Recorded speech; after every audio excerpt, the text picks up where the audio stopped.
مولاي صل وسلم دائما أبدا على حبيبك خير الخلق كلهم مولاي صل وسلم دائما.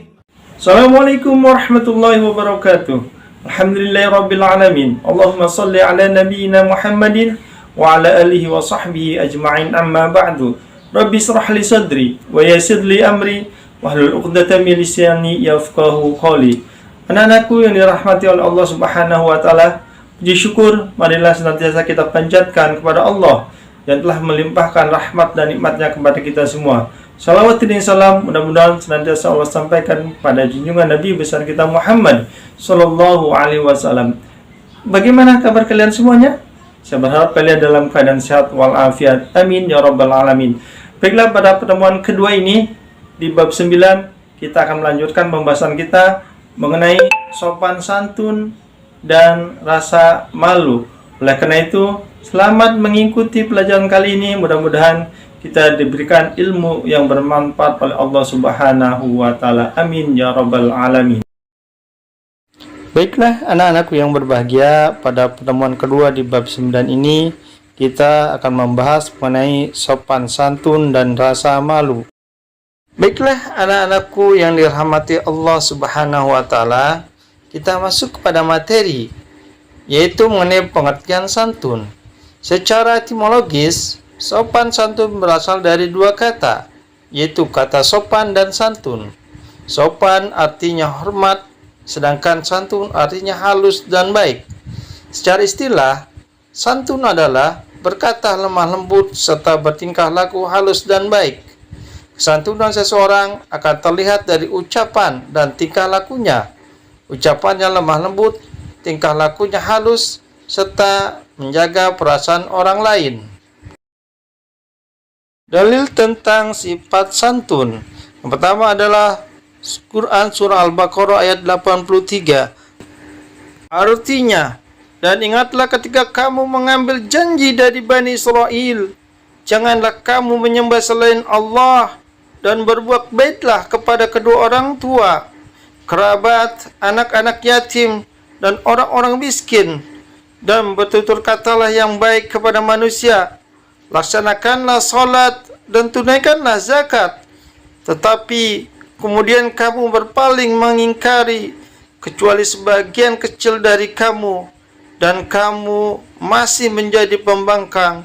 Surah Al-Baqarah ayat 83. Dalil yang kedua tentang sifat santun sebagaimana tertuang dalam hadis Nabi yang diriwayatkan oleh Ibnu Majah, yang artinya dari Ibnu Abbas bahwa Nabi Shallallahu Alaihi Wasallam bersabda kepada Aisyah al-Ash'ari, sesungguhnya dalam dirimu terdapat dua sikap yang dicintai oleh Allah, yaitu sifat santun dan malu. Hadis riwayat Ibnu Majah.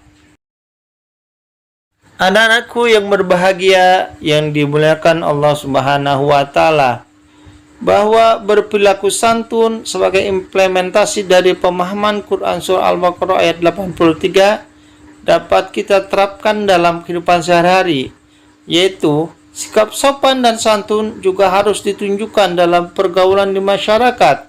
Sebagai makhluk sosial, kita selalu membutuhkan orang lain. Oleh karena itu, orang lain harus diperlakukan dengan baik. Allah Subhanahu wa taala memerintahkan kepada kita untuk bertutur kata yang baik kepada manusia, teman, kerabat, keluarga, bapak atau ibu guru, dan orang tua wajib diperlakukan dengan baik. Contoh-contoh perilaku sopan santun dalam kehidupan sehari-hari. Yang pertama itu di sekolah. Bagaimanakah sikap kita ketika kita berada di sekolah? Yaitu poin pertama, menyapa teman dengan baik. Selanjutnya, menghormati kakak kelas. Kemudian, menghormati guru. Kemudian, mematuhi tata tertib sekolah. Dan yang terakhir adalah bertutur kata lemah lembut kepada warga sekolah yang lain. Ketika kita di rumah, apa yang harus kita lakukan? Yang pertama adalah menghormati dan menyayangi kedua orang tua. Yang kedua, jika kita mempunyai pembantu di rumah kita, maka kita harus memperlakukannya dengan sopan. Dan yang ketiga, yaitu membantu pekerjaan rumah. Sedangkan ketika kita di masyarakat, yang pertama, kita harus memperlakukan orang lain dengan baik. Selalu bertutur kata yang santun dan lemah lembut, menghormati seluruh orang, baik yang tua maupun yang muda. Manfaat dari sikap santun. Yang pertama, mudah diterima oleh orang lain. Yang kedua, menunjang kesuksesan. Yang ketiga, dicintai oleh orang lain. Yang keempat, dicintai Allah Subhanahu wa taala dan Rasul-Nya. Demikianlah pembelajaran yang dapat saya sampaikan pada pertemuan kali ini. Mudah-mudahan kalian bisa mengerti, bisa memahami, dan yang paling terpenting adalah dapat mengamalkannya dalam kehidupan sehari-hari. Oleh karena itu, adalah sama-sama belajar kali ini kita tutup dengan membaca hamdalah. Alhamdulillahirrabbilalamin. Subhanakallahumma wa bihamdika asyhadu an la ilaha illa anta astaghfiruka wa atubu ilaik. Kurang lebihnya mohon maaf. Billahi taufiq wal hidayah. Wassalamualaikum warahmatullahi wabarakatuh.